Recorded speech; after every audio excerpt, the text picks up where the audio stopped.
தண்ணீர் ஊற்றி 2 பூ பூத்ததா? 3 குடம் தண்ணீர் ஊற்றி 3 பூ பூத்ததா? 4 குடம் தண்ணீர் ஊற்றி 4 பூ பூத்ததா?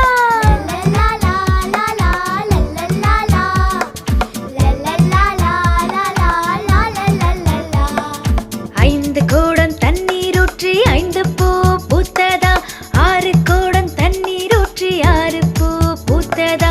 7 குடம் தண்ணீர் ஊற்றி 7 பூ பூத்ததா? 8 குடம் தண்ணீர் ஊத்துனா எத்தனை பூ பூக்கும்?